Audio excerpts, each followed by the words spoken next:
Welcome to Stuff You Should Know, a production of iHeartRadio.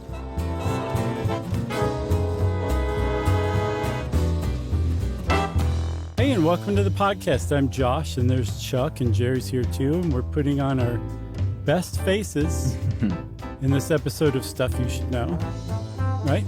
Our front stage self. Yeah. And speaking of stage, Chuck, I have a great intro to this. I believe it was Rush who first said, all the world's a stage, Yeah. and the men and women on it are merely players, or something like that. Yeah. Performers and portrayers. Yeah. Each another's audience. Is that what he says? I never knew. And I've never bothered to look up the lyrics because there's definitely some words in there. I'm like, I don't know what Geddy Lee just said. Yeah. I'm pretty sure that's right. It's a great, great song. Limelight. Very well written. What a Very song. original stuff. Yeah. So we're talking about impression management today, right? Yes, sir. And what do you think about it? Well, I think that the more I've done this show over the years, the more I realize that I could have been a sociologist. Oh, yeah?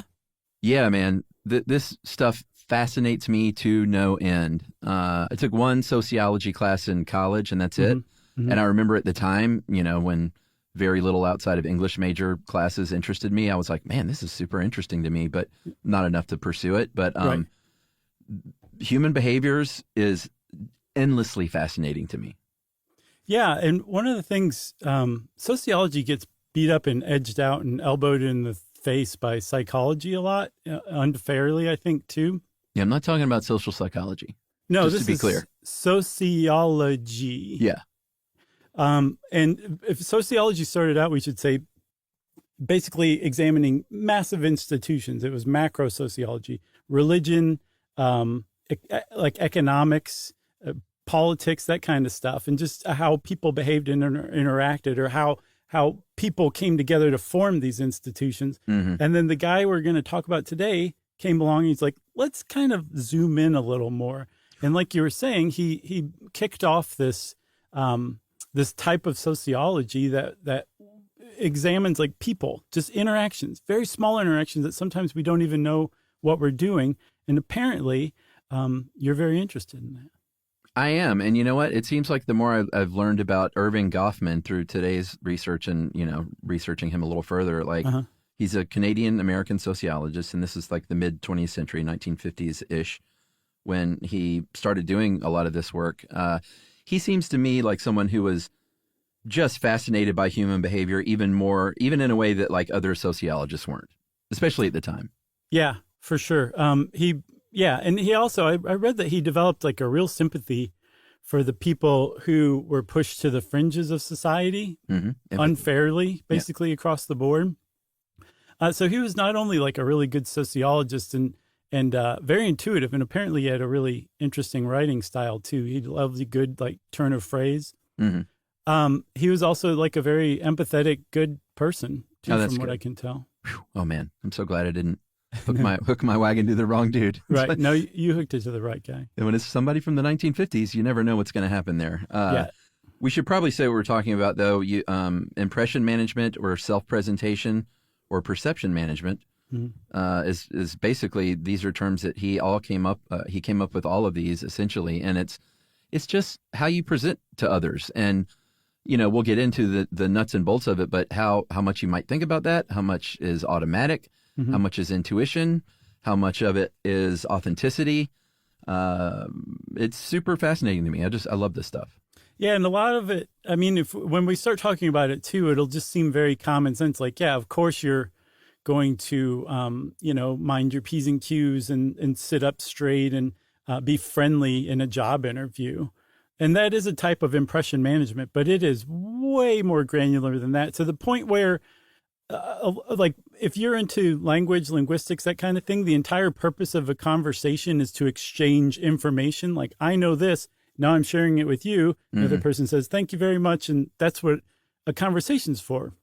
As far as impression management goes, and Erving Goffman and his ilk, conversations are essentially performances that two people share and do for one another that helps create a version of ourselves that we kind of walk around with, and that changes. And there's very little point to a conversation other than that. It's a radically different view of things. Yeah, I also think it's interesting, and this is all just precursor stuff that we're babbling on about. But when you said it, just seems like instinct or whatever. What'd you say? Common sense to do these things. Not everybody, my friend, and that is something that I've gotten better about over the years. It used to be something that really bothered me, and I would leave an interaction with somebody or something, and with Emily, and be like, God. Like, just social cluelessness is such a turnoff for me. Like, read the room, buddy, that kind of thing. But then the more I've gotten older and the more we've all learned about different neurodiversities, I've definitely found myself in a place where I'd try to be like, hey, I don't know what this person's deal is. Like, they may be struggling just to present themselves as, passing or masking. And, we're going to talk about all this stuff in a situation just to sort of get by. So I try to really keep that stuff in mind these days. For sure. And I feel like there's different tranches. There's the one you just described. There's people who this is so effortless to, they don't even have to think about it. And they're just great basically across the board. Then there's everybody else in the middle. Some people in the middle are better at it than others. Some people think too hard about it and they become obvious and clumsy. And essentially, though, no one can escape it, I think is my point. There's nobody out there who doesn't engage in some sort of impression management essentially their entire lives. Yeah. And neurodiversities aside, again, which we'll talk about, there are also people who aren't neurodivergent who are just clueless a-holes. And I have found, too, in my life that I believe narcissism plays a part. I think narcissists have a much harder time because they're generally just have their heads up their own butts and are so about the self that they are often the ones that I found, if they don't have some sort of, neurodivergence, that's the reason why they are like they are. It may be because of narcissism, because usually the reply after someone is like, read the room, buddy. Right. They're like, what? Right. I'm perfect. What do you mean read the room? You read the room. Exactly. So let's get into it, and we'll start with Goffman and where he got his start. Again, this is Erving Goffman, groundbreaking sociologist. He started off doing field work in a Scottish village. And rather than figuring out how the city council worked for that, or the village elders basically kept everybody in line, he just enmeshed himself in the village and just paid attention to how people interacted with one another. And really, that's a very anthropological way of studying. It was very not how they did it at the time among sociologists. So he was groundbreaking. He essentially went like, I'm going to take this field and just take it in a different direction. So let's go. Yeah, for sure. He wrote a book in 1956 called The Presentation of Self in Everyday Life. What a great title. No colons. It's exactly what it says it is. A very big book in the world of sociology, and the International Sociological Association named it as the 10th most important sociology book of the 20th century. And in this book is where he touched on what you talked about with this sort of performance aspect of our everyday lives. He didn't invent it. It was an existing concept, but dramaturgical theory, which is what you said, like we're all sort of operating on a social script, sort of like the Terminator. Like it's pretty limited. You don't have endless options. Like maybe you should say one of these 4 things at this dinner party when someone brings up a thing. And even if it's a brand new situation, you're drawing on the scripts that you've used over and over in your life to work out how to interact in the scene. Right. Yeah. And it's also, it's been shaped by interactions with other people. It's shaped by what you've seen on TV, which can be very dangerous because stuff that's like hilarious on a sitcom does not necessarily translate well into real life. It's like you're being a huge jerk, or you're not really that funny, in the case of somebody who models themselves after Friends. Yeah, like pull my finger doesn't always break the ice? No, pull my finger always works. Oh, okay, great. But yeah, so what his point was in this dramaturgical theory, and he, like you said, he didn't invent it, but if you look into it, he's basically like, he's the guy who took it and ran with it. Yeah. And no matter where you are, you're performing. And depending on where you are, your performance is going to be different, right? So if you're sitting there at school, you're going to act different than you do at a bar. Yeah. Right? Sure. Ideally. Yeah, you would you would hope for sure. Huh.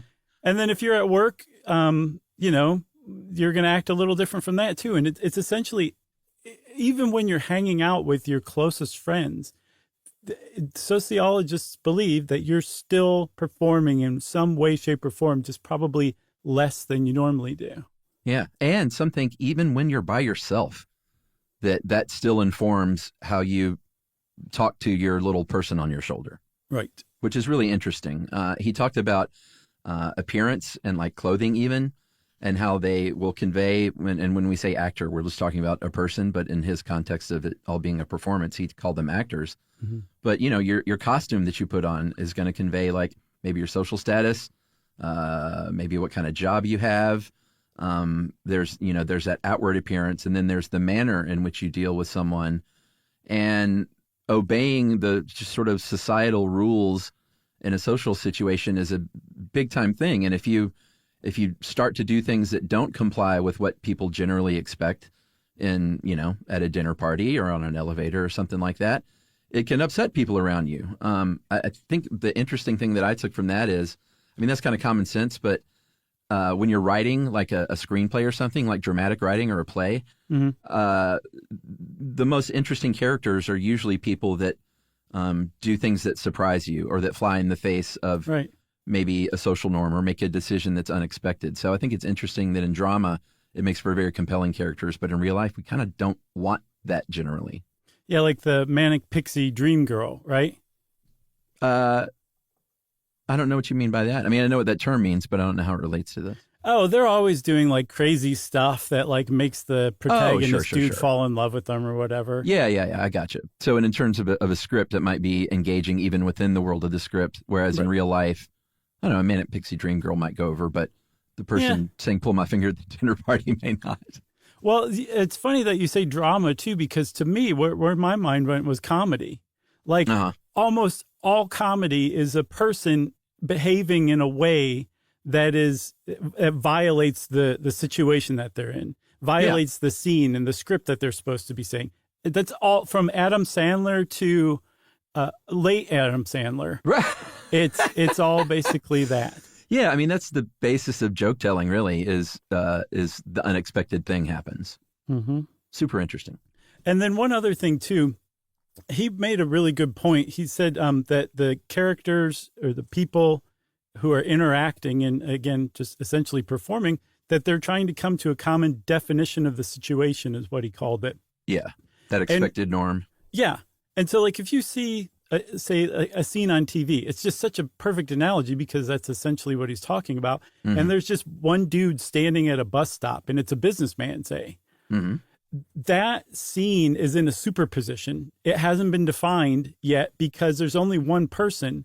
And by the entrance of the next person, that's when the scene will start to be defined. If it's that guy's boss, he's going to act totally different than if it's a pickpocket or something like that. So the scene hasn't been defined yet, but regardless of how it ends up, like what scene it is, both are playing their role essentially that we just innately know almost. Not innately because it's learned, but it becomes just second nature for most people.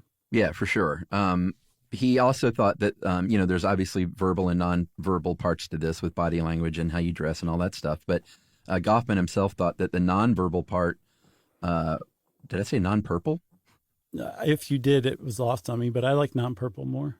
Okay, I think I might have said non-purple. Anyway, which is basically every other color but purple. Yeah. He thought the nonverbal part was the most significant because it's harder to fake, which I think is pretty interesting. Mm-hmm. Yeah. Yeah, for sure. And that also, like, while you're performing, quote unquote, again, do we need to keep saying that? Like, people know what we mean, right? Yeah, we could just say interacting with another person. Yeah, while you're interacting as the actor, right? You may be aware that you have like a goal in mind, like I gotta, I'm at this thing, I gotta present really well, or you may not. Yeah, you may not have a goal. It may be, as we'll see, you're just trying to keep from freaking the other person out. Like you're not trying to get anywhere. You're not trying to advance or get something from the person or make somebody think that you're great. but just being engaged, forced into a social interaction like that, you have to perform a certain way, or else the other person is going to be weirded out, is going to want to get away from you. Sometimes people get really upset when somebody violates norms. And I think you can really, this explains it a lot, because it's like someone is expecting somebody to behave in a certain way. That person purposefully doesn't behave in that way. Then the people around them might get angry at that person, even though they might just be being themselves. Yeah, or get scared. Like, when you get on an elevator by yourself and there's only one person on there, you act in a certain way as a almost way to say you're safe right now. Like, Yes. you don't need to worry about me. I'm just going to my room. I'm not that guy that's going to be some weirdo on the elevator. I Right. promise. You're okay. Yeah. Or even like try to strike up a conversation. Like that's unnerving and disarming. Yeah, I mean, I think definitely not as much for me as for some people, because I was raised in the South. I'm more used to that. And definitely also in an enclosed space like an elevator, the norms are much different than like walking down the street or something. For sure. You're trapped basically in that little box. Right. Yeah. You have a captive audience. And now I'm panicking. So just to kind of wrap up the whole dramaturgical theory part, Goffman said we have our front stage selves, which I think you referred to earlier, right? That's us right now. And that's what we do on our job every day. Okay. Yeah. But I feel like we're not that much different in real life. No, I think you're right. I mean, that's one of the reasons this show works, I think, and why a lot of podcasts work is because people are their more true selves. But it's also sort of the best version of our true self. Right. Like, we're not the jerks that we can be in real life. Yeah. And that's a really great point that we'll see later. Like, just because you're doing this doesn't mean you're a phony or inauthentic. You're just drawing on the parts of yourself that are already there that apply to the situation best and presenting those. Yeah, totally. And I said we. I meant me. You're not a jerk. So I'm just speaking for myself. Hey, man, I'm always happy to be included with you. I'm along for the ride. Well, everybody can be like that here and there. That's all I'm saying. Right. Right. I know what you're saying. You don't have to explain it to me. All right. I was explaining it so everyone else didn't think I was just dragging you down with me. So you got front stage selves. This is when you're on stage, you're really out there. Uh-huh. There's backstage when you're hanging with your homies. Yeah, home having a cigarette. Homeboys, Yeah. homegirls. Yeah. Yeah, and just general homies. Maybe your family, if you get along with your family, and you might feel comfortable and calm around them. So that would be your backstage self. Nice caveat. But note this. He's not saying front stage self and then yourself. It's still a backstage self. You're still attached to the stage. You're still in the theater. Yeah. Even when you're hanging out with your homies. Yeah, that's true. And then there's the off stage, and that is when it's just one-on-one. This is the best. And that's still a kind of performance. Yeah, this example is it just nails it. When you're a teacher and you see your student at the grocery store. Yeah, see him IRL. That's just such a jarring thing to see as a kid. Oh, man. And it's thrilling. It's exciting because they don't exist outside of that role. No, exactly. So now you see them and they're not dressed like they normally are. Oh, they're man. friendly to your mom or something like that. And then they're buying olives too. And they look like they're really into to figuring out which olives they want. Right. So that's just for the kid. For the teacher, you still have to comport yourself in a way that's like, I'm not going to just start cussing in front of the student and just talk like I might normally talk. I still have to pretend or act like I do when I'm this kid's teacher. But that's still, it doesn't necessarily fit the grocery store stage. So that teacher's in a really weird position right then. Yeah. That would be off stage interactions. Yeah. Yeah, for sure. I love that one. Time for a break? Yes. All right. We're just getting cooking, everybody. So come back more if you want to learn more about yourself right after this. Learning stuff from Joshua and Charles. Stuff you should know.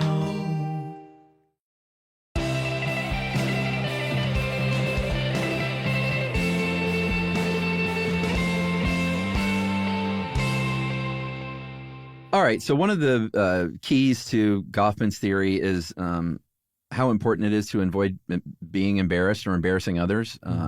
And you talked about face work, like saving face or losing face, not wanting to be embarrassed, but also he wrote about just your facial expressions, especially in terms of how you disagree with somebody. Mm-hmm. Even if you say the words that you think are the right way to disagree with someone, but your face says WTF, like that conveys a confusing message. So even the facial expressions you make have to be considered. Yeah, it's that speech plus nonverbal that equals your performance, right? Yeah. Yeah, it's funny to see people who are trying to say something, but their facial expression just doesn't match up. Yeah, I mean, that's a problem I've had to work on in my own marriage with not being the best communicator, which is Emily being like, well, you're saying one thing, but that's not what I'm getting. And I'm Right. like, ah. Yeah. No, I don't want to play Red Dead Redemption. Oh, well, that's always true. The opposite, that is. Right. So the other point of that, in addition to that nonverbal use of face, you said also you're trying to help people save face, right? So I said earlier that you might be forced into to act in a social situation a certain way just because you don't want to freak out your friend's mom who you saw at the mall by acting bizarrely or, in a different way than you should. Mm-hmm. Similarly, if your friend's mom at the mall falls, like slips and falls in the middle of the mall and is embarrassed, you're going to do something that your performance calls for you to do something to help her save face as well. That's part of face work too. Yeah, for sure. And face work is another dramatic term. Oh, is it? I didn't know that. Yeah, I think face work and body work, that's all a drama thing. That makes sense. Is there like a third? Learning how to move within your space. Yeah, private parts work. That's awesome. So to Goffman, it's, it could be an obvious thing, like if you're, on a first date or something like that, or like you mentioned earlier, a job interview, like that's the super obvious situation. But a lot of times it's, it's really everyday interactions still count.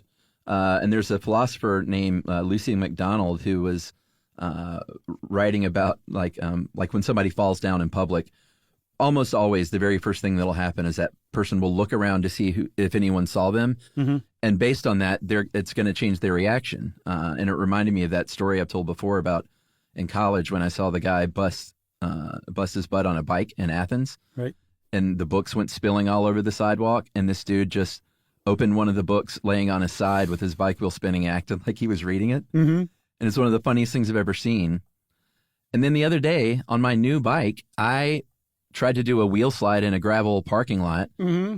and I busted my butt and fell. I didn't go, ass over apple cart, but I hit the dirt.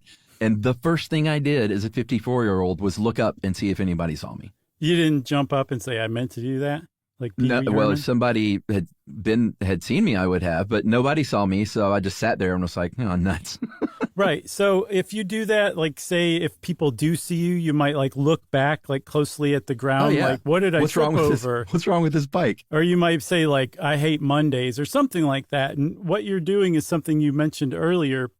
You're reassuring people like, I'm not a threat to you or to the social order. That was just a total accident.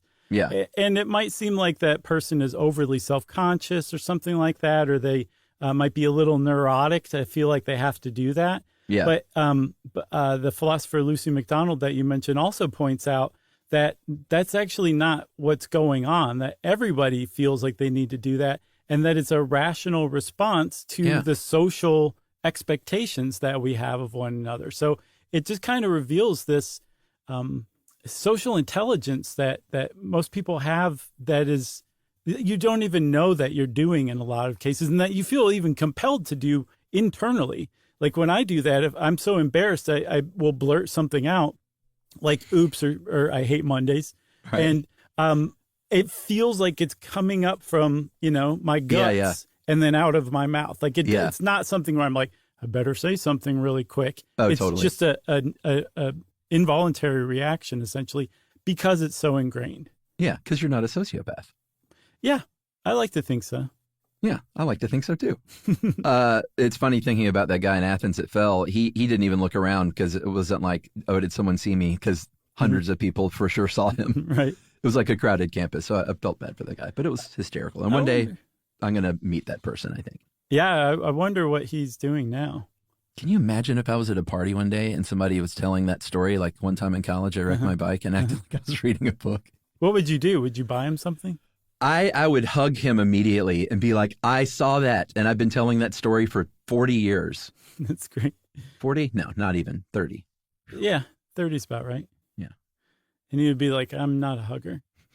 Yeah. Then I've screwed up yet again.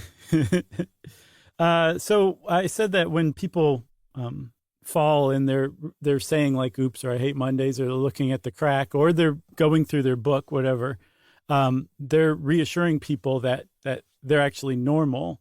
And the norm in countries like the U.S., say, in the West, is what's called civil inattention, to where ideally you acknowledge the presence, the existence of another person, say that you're on a subway with. And that's where it ends. And then, it ends there, right? Something that I find dismaying is I see more and more that acknowledgement doesn't even happen. It's just totally ignoring one another. And that gets me. Especially if you nod at somebody else and they just ignore you. I think that is awful. Yeah. I mean, not to be old man here, but cell phones and smartphones have definitely played a part in that, I think, because people escape into the comfort of like, well, I'll just look at this instead. Yeah. Yeah. And they're just like, oh, what's on my phone? Yeah. I mean, if you were raised in the South or have lived in the South, then you're more comfortable with more acknowledgement and maybe even a brief conversation with a stranger. Sure. That can be very off-putting for people that aren't used to that. So I try to remember that when I am maybe I've had a drink or two and I struck up a conversation with someone I don't know. On an elevator? Yeah, I've done that too. I did it last week, in fact. So speaking of elevators, Chuck, you mentioned going into an elevator and turning around and what a violation of the social order that is.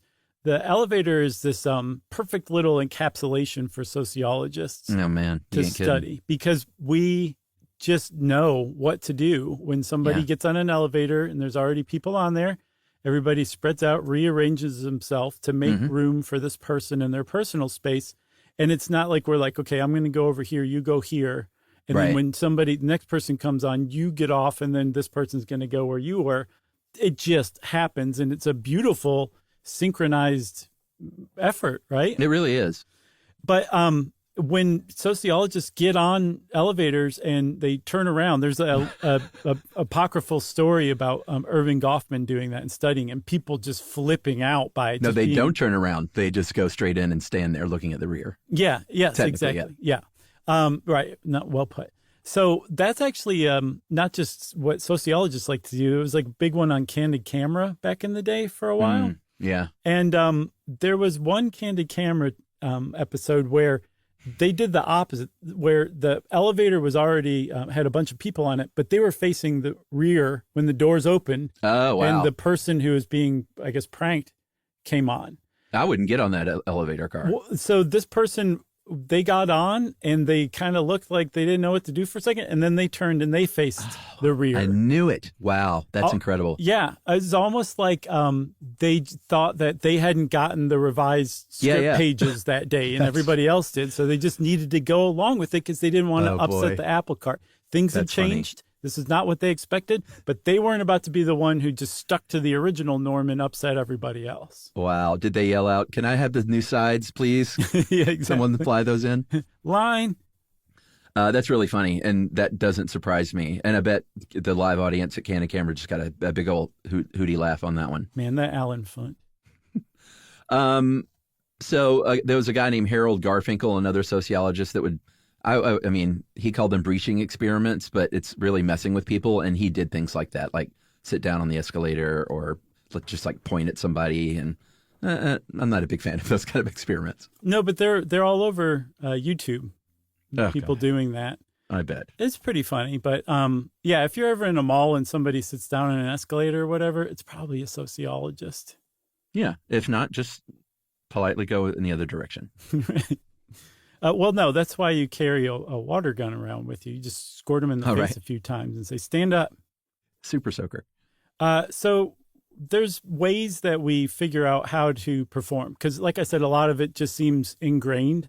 Mm-hmm. A lot of it requires thought, too. especially if you have a goal, like you're trying to become a member of a country club, which, everybody's been through that. Yeah, yeah. And these two researchers, they were psychologists back in 1990. Mark Leary and Robin Kowalski, they basically figured out how we do this kind of stuff. And they broke it into two things. There was impression motivation, why you're doing this, and impression construction, how you're doing this. Yeah. And as far as motivation, it's based on a few factors. One is how relevant a person thinks their image is to achieve this goal. So in other words, does it really matter here how I'm acting to get what I want? How valuable the goal is, which is, is this something I really want? Am I trying to get a job or just whatever, something a little less stakes? And then finally, the extent to which they believe they're not currently being perceived in the most useful way. In other words, how much do I need to pour it on here to get what I want? Yeah. Like, how am I being perceived and what do I need to do to change that? Right, exactly. So you put all those together and that's your motivation for figuring out some impression management. Again, this is the ones where you're like actually giving thought to it. Right. In impression construction, how you actually carry this stuff out, they broke into 5 little parts. One is your self-concept, right? So you're going to base how you carry this out on how you feel you are. So you're starting with your authentic self, ideally, right?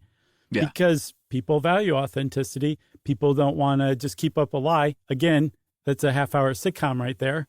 Because it always crumbles. It always crumbles, everybody, in real life and on sitcoms. In 22 minutes, and then it gets resolved. Right, exactly. So your self-concept is where you're going to start, and you're going to kind of draw from that. Imagine a big steamer trunk on stage that Carrot Top's going through, just pulling a bunch of props out of. That's what you're doing when you first start to figure this out. That's going through the steamer trunk of your self-concept. Wait a minute. Are you saying right now we are Carrot Top? The entire world is all the world's a stage, and we are merely Carrot Top. Carrot Tops. Then there's the desired identity. So you're trying to protect an identity, and you base that on what you want people to think you like and don't like, or what you want to be or don't want to be. Right.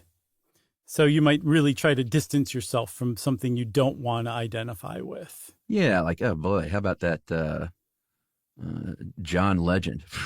That was random. And all that immense talent. Like, get over it, buddy. You want to be very careful with this. This is one of those things that shows what a tightrope you can be walking when you're purposefully constructing impression management.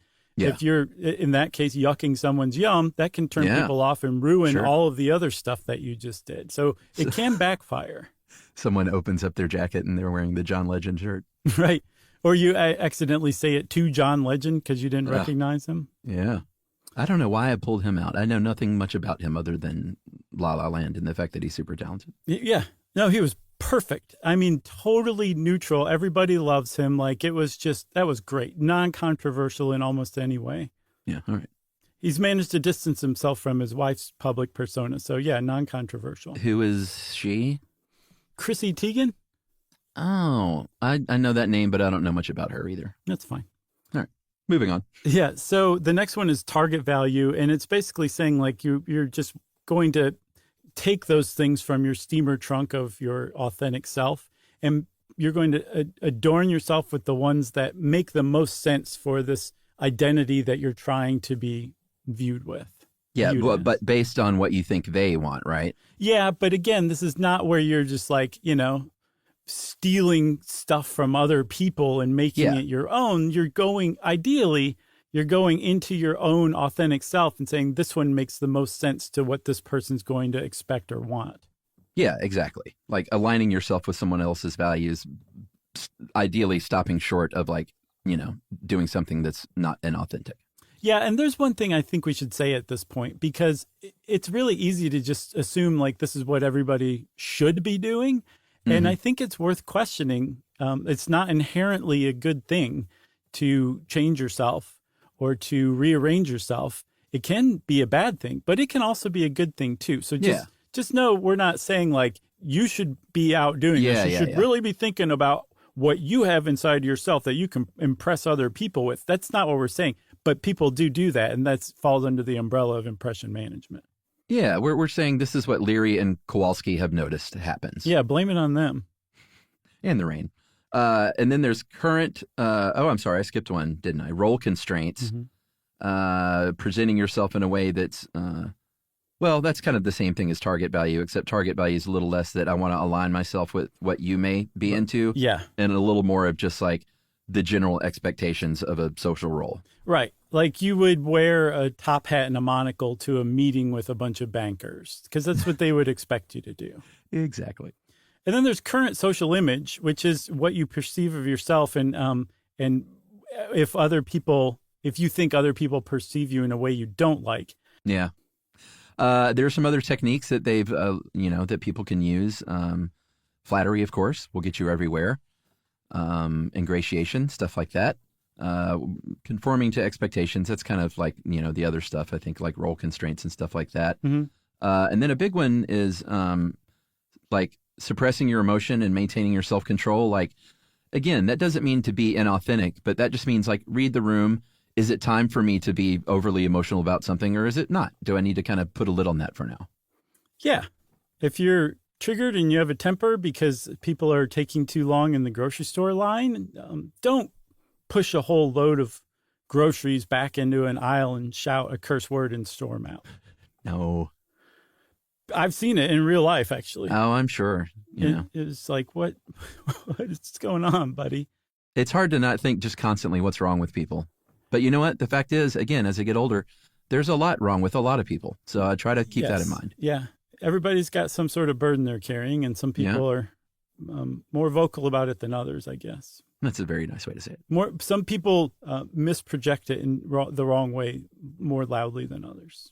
That's another way to say it. There's also one called basking in reflected glory, which is basically like hanging out with somebody who's a great example of the kind of self you want to be identified as. Yeah. Not necessarily good. It's much better to blaze your own trail, make your own version, but I get it. The one that's just not good at all is the downward comparison, which is putting someone down to show that you're not like them at all. Yeah, that's not a good thing to do. No. And again, all of this convey all this stuff, you got to have pretty good cognitive empathy and pretty good self-monitoring. You got to be able to read the room, read social cues, regulate your emotions. And again, I think this is why people with like a narcissistic personality disorder may have a harder time, may have more difficulty doing stuff like this. For sure. Another break? At 40 minutes in, let's take our second break. All right, we'll be back. This is going to be a little beefy, guys, but we're into it. Learning stuff from Joshua and Charles. Stuff you should know.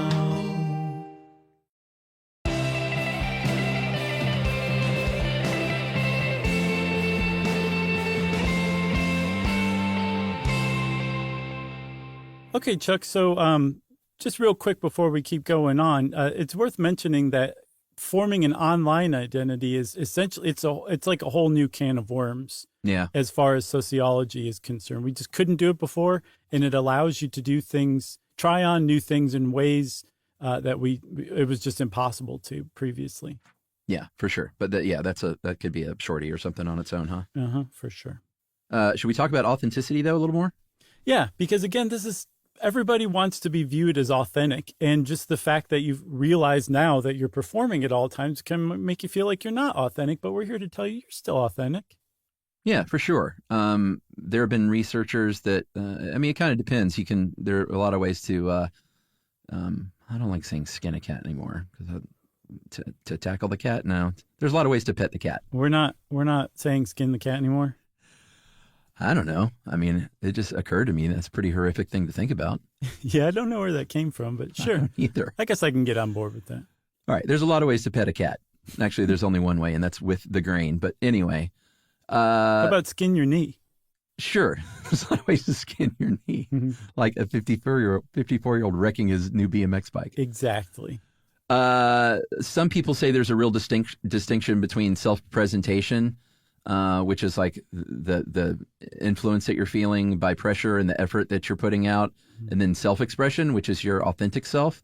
But there are psychologists, I guess psychologists in this case, a guy named Barry R. Schlenker, who says that actually self-presentation is, everyone does it in all social interactions. Like even if you're married, you're influencing each other and behaving in a certain way. It may not even require like attention, and probably doesn't if you're married. But it doesn't mean you're being inauthentic if you're still doing that kind of within your marriage. No, and even like within yourself, like when we did the inner dialogue episode, we talked at some point about how even when you're talking to yourself, that inner voice is often shaped by external forces. And some sociologists say, yeah, even it goes even that far. That's how far the self is shaped by these scripts and these performances and everything, that even when you're alone, you still might find yourself engaging in some performance or another. Yeah. And the stuff that we feel like is automatic, and you kind of touched on this earlier, is maybe not automatic. You may not even realize that this is stuff that you've been practicing your whole life. I think anyone who's ever had a kid has seen that kid like practicing faces in the mirror. There's a very tropey movie scene is someone who practices a scene in the mirror of like interacting with someone. Like, oh, let me get that chair for you, and practicing a smile. Nathan Fielder has a whole show about this called The Rehearsal. It's fascinating. Yeah, I love that guy. Are you watching the new season yet? No. Is that the one that's an actual, like, it's fiction? No. That was the one he did with Emma Stone. This is The Rehearsal season 2, which is he sets up these elaborate rehearsals for everyday life stuff. Okay. You should check out season 1 and then just steamroll into season 2. It's fascinating sociological stuff. Nice. I definitely will. Yeah. Do you ever rehearse what you're going to say? I know you rehearse like what you're doing next. Like if you're cooking something, you've said that before. Right. But do you ever like practice in your head what you're going to say? Like even mundane stuff, like what am I going to say to this convenience store clerk when I go to check out? No, all that stuff is pretty innate for me. That's very lucky. But again, maybe innate from years and years of practice. Yeah, it's possible. Yeah. Or maybe you were just born with it. Maybe it's Maybelline. So you mentioned the automatic stuff that is essentially breathing. Like if you look at how Schlenker describes it, he's describing the same thing as breathing. Like it's just that automatic.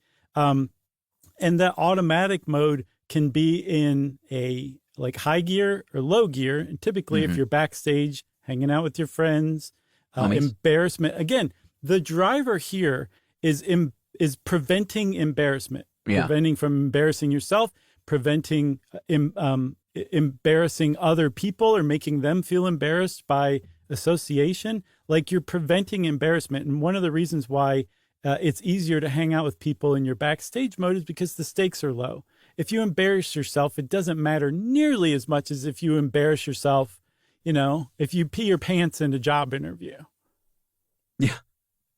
Although the funny, ironic thing for us is, and I believe anyone that performs on stage, literally backstage sometimes can be some of the most anxious when people are sent back there, like, oh, the company wants to send back these strangers you don't know. I hate that. Like that's almost the height for me of like, oh boy, here I got to turn on the chuck, Yeah, and I just want to apologize for the group of Citibank card holders from like 10 years ago who we had a meet and greet with, and it was very awkward. So sorry, guys. We never really got to say sorry. That's why we don't do meet and greets anymore.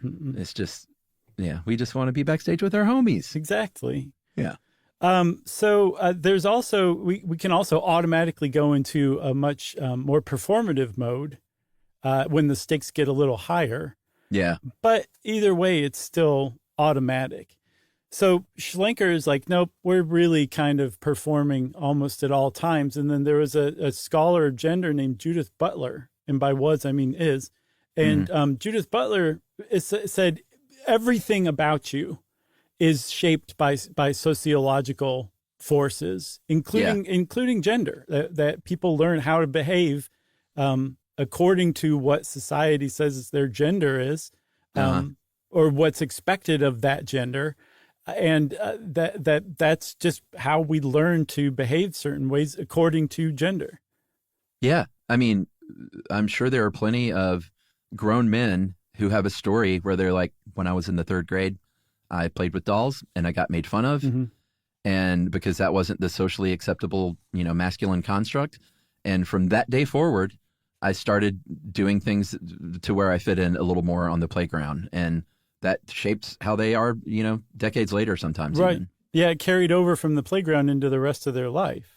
Yeah. And this stuff is all changing for the better, I think, but Mm-hmm. it's not like it's been eradicated, Yeah, and speaking of gender too, I wondered if, how some people are just deeply offended by people who are gender fluid, like to the point where you're like, what? You don't even know this person. Why do you hate this so much? It made me wonder, like, if the person who's so offended by it is upset because that other person is flagrantly violating a social script and it's Probably. making them and other people uncomfortable. And that brings up a further point too. Which is more valuable, that person's authentic self, that they're gender fluid, or the comfort of everybody else, the strangers around them? Which one is more valuable? Who should win out in that case if there's a conflict like that? Absolutely. I mean, sadly, stuff like that is being literally litigated, but also the idea of changing social norms. And, if you're not rolling with the changes that are happening in society, you may find yourself on an island of inacceptance and loneliness. But that may be fine with you because you may want to be like, no, things were better the old way. At the same time, too, you can't change social norms without violating them. They tend to just kind of stay static, and to make them dynamic, they have to be violated. And anyone who's seen the movie Pleasantville knows that can turn out pretty good. You may end up in color one day. Man, that was a good movie. Yeah, that was pretty good. I haven't seen that in a while. Yeah, I saw it a couple of years ago. I watch it every couple of years. Oh, okay. I've only seen it once. Oh, you should keep watching. Just buy the DVD. Go old school. All right. I mean, there's a lot of movies that kind of dance around this stuff, like The Truman Show, and just, I feel like this is just rife ground for comedy and drama. I agree, Chuck. Ripe. Purple. So, I mentioned neurodivergence earlier, and just sort of and I, when I was doing this research, I had that awakening of like, yeah, I've been much more cognizant of that kind of stuff as I've gotten older. Mm-hmm. And that stuff is more in the forefront and diagnosed more and more about like understanding that, hey, that person that I think is like, man, read the room. Why are you acting like that? They may have something going on neurodivergently. There may be a genuine mental illness there. Goffman argued that if you have a mental illness or any sort of thing, a disability, or if you're unhoused or you're obese or a drug user, mm-hmm.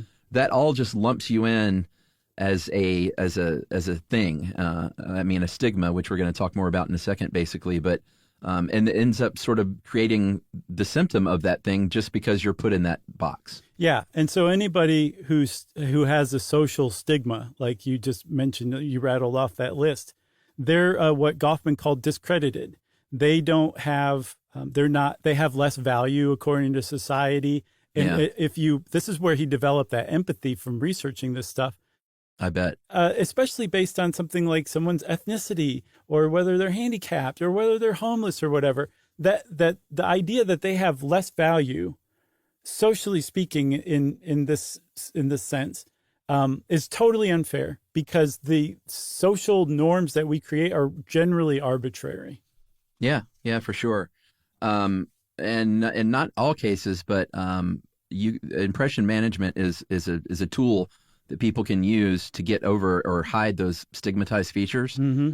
I mean, we can't get super into code switching, but that could be a pretty interesting short stuff to accompany this, I think. Right.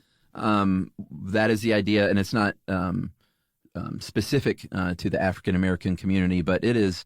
If you talk to a group of African Americans in the United States today, or for many years now, they will say, no, code switching is how we get by in white America, basically. And that's the idea that you may change the way you talk when you're around white people, or change the way you act than you normally would when you're in, around your family and friends or your own community. And that's a big, big thing. Yeah, and that's a great example of it. You could also be like, my last name sounds pretty ethnic, and I Right. want to change it so that people call me back for job interviews. There's a lot of stuff you can do. So you're covering your stigma, so you're not an automatically discredited person. But according to Goffman, you're discreditable. If you're found out, you will be stigmatized. So it's for sure. it's a terrible situation all around, just to stigmatize groups based on arbitrary social norms. I hate it. Yeah. I remember in elementary school, I'm not going to name her name because I don't know if she would want this out there, but there was a girl from, an Indian American girl in our school that came back after a summer with an Americanized first name. Mm-hmm. And so she was that from fourth grade till senior year in high school when we graduated together. And I lost touch with her. And like 5 or 6 years ago, my good friend in Boston said, "Oh, well, so-and-so's in town." I said, "Oh, is she going by that name now again?" And she went back to her, she grew up a little bit and was like, "No, that's my name. That's my Indian name." Yeah. And it just made me feel really good that she reached that point, Good for her. Yeah, it was great. So at, the furthest end of this, I guess, spectrum is autism. And we've talked about autism here and there, but a lot of times if you have autism, you might have difficulty responding in what people might consider an appropriate way in a social situation. And masking can be a big part of self-presentation when it comes to people with autism. Yes, but there's autism researchers Amy Pearson and Kieran Rose, and they go to great pains to basically say masking is different than impression management. Right. Impression management is something everyone has to do. Masking is specific to typically neurodivergent people, to where they are protecting themselves by pushing down their actual identities and hiding it at all costs because they're afraid of being stigmatized, because they've been taught over the years that they're not acceptable as they are. And so those are two really different things, even though they seem pretty like they have a lot in common. Yeah, for sure. And masking, there are all kinds of people who mask. We talked about that in the sociopath episode once again, and got emails from people that are like, "I'm a sociopath, and I put on a big performance so people don't know that." Yeah. Yeah, really they're just always walking around like, "I love you, man." Right. Yeah. Just one note about autism, which obviously deserves its own episode, still coming down the pike one day. Don't worry about that. But you were talking about just kind of learning as you get older, that you can't just make assumptions about people based on their ability to interact socially. Yeah. If you want to develop a familiarity and empathy for people with autism, I think you could do a lot worse than starting with Love on the Spectrum. All seasons, Australian version and American version. I think that is very sweet, because that is like the 5th time you've recommended that show to people. People need to watch the show. It's so great. This season in America deserves an Emmy. It's a masterpiece. I've still never seen it. You really should. I think you'd love it. All right. So I guess, Chuck, since I did my every 10th episode mention of Love on the Spectrum, it's time for listener mail. Hey, guys. I love the show. This is about popcorn, by the way. Okay. Just finished the podcast on popcorn. It reminds me of a segment I saw years ago on Alton Brown's Good Eats. Alton Brown, Atlantan, and I did a little work on that show back in the day as a props guy. Nice. While not directly related to popcorn, and Alton was a good dude to work with, by the way. Nice. While not directly related to popcorn in this particular episode, the show's resident food anthropologist related a factoid on Montezuma's revenge. They thought Montezuma's real revenge was allowing the conquering Spaniards to return to Spain with maize without the knowledge of nixtamalization, which resulted in widespread pellagra, causing dermatitis, diarrhea, dementia, and eventual death due to a lack of essential nutrients, niacin and tryptophan, in their diets. Nixtamalization is a traditional Mesoamerican process used to prepare maize and other grains for consumption, involving cooking the grain in an alkaline solution, typically lime water, which then allows for the outer pericarp, the skin, to be easily removed. The process significantly improves the digestibility and nutritional value of the grain. And that is from Bob. Bob, that was a great email. Yeah. A top-notch one. I'm just going to go ahead and say it. Agreed. If you want to be like Bob and send us a really interesting, top-notch email, we love that kind of thing. You can send it off to stuffpodcast@iheartradio.com. Stuff You Should Know is a production of iHeartRadio. For more podcasts from iHeartRadio, visit the iHeartRadio app, Apple Podcasts, or wherever you listen to your favorite shows.